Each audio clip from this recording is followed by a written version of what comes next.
आम्ही बघितलं ते गांडूळ असतं ना, गांडूळ ते इकडनं चालतं का तिकडनं चालतं कळतच नाही, ते दोन्ही बाजूनी चालतं असं सगळ्यांना वाटत असतं. तसं काही जण सन्माननीय सदस्य दोन्ही बाजूनी बोलतात. अध्यक्ष महोदय, लाडक्या बहिणींच्या विषयी आम्हाला जी आपुलकी आहे, आदर आहे, याची आम्हाला जशी जाणीव आहे तशी आमच्या लाडक्या बहिणींना पण जाणीव आहे. अध्यक्ष महोदय, काहींनी एका गोष्टीची समज झालं पाहिजे, विशेषतः आमचे पटोले साहेब यांनी, आईनंतर जर सर्वात कोणी त्याग करत असेल तर ती बहीण असते. हे तर खरं. बापाचं पण प्रेम जास्तीत जास्त मुलीवर असतं पोरापेक्षा, आणि त्यामुळं भावावर तिची खूप माया असते. भाऊ कठीण परिस्थितीत असेल तर तिला त्याच्या काळजी असते, आणि त्यामुळे ती कधी त्याच्या भावाला अडचणीत आणण्याची मागणी करत नाही. आता एकंदरीत आम्ही जे बजेटमध्ये सांगितलेलं आहे, काय झालं? 5 वर्ष वडेट्टीवार साहेब, जाहीरनामा किती पुढच्या 5 वर्षाचा असतो ना, 5 वर्षाच्या करता आम्हाला 5 वर्षाकरता निवडून दिले. आम्ही हे देणार आहे. आम्ही कधीच कोणी नाही म्हणलं नाही, मुख्यमंत्री नाही म्हणले नाही, एकनाथ नाही म्हणले नाही, आदिती नाही म्हणले नाही.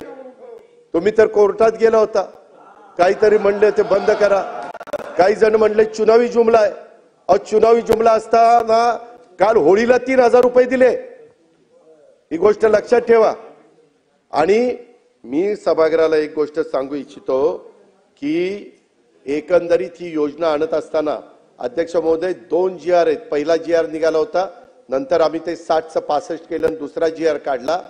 त्या संदर्भामध्ये हे सरकार गरीब घटकाच्या करताय.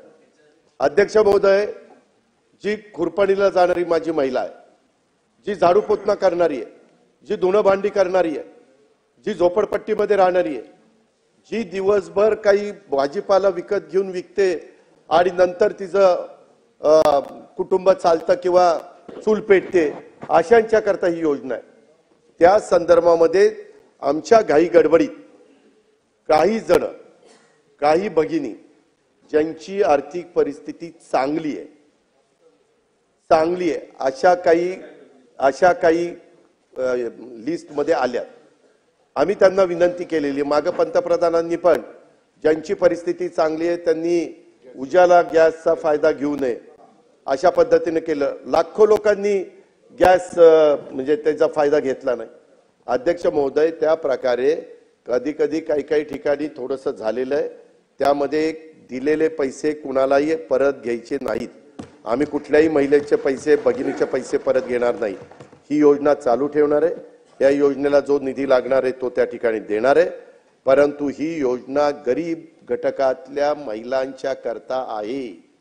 हे पण मी या उत्तराच्या निमित्तानं सभागृहाच्या मार्फत सर्वांना त्या ठिकाणी सांगू इच्छितो.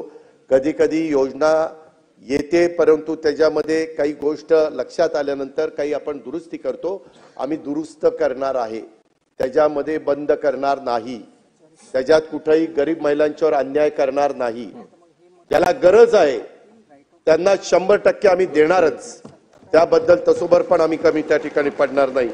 आणि या योजनेच्या काठी पुरेसा निधी निश्चितपणे आम्ही देणार आहोत. हे विश्वास मी माझ्या महाराष्ट्रातल्या तमाम बहिणींना या निमित्तानं देऊ इच्छितो.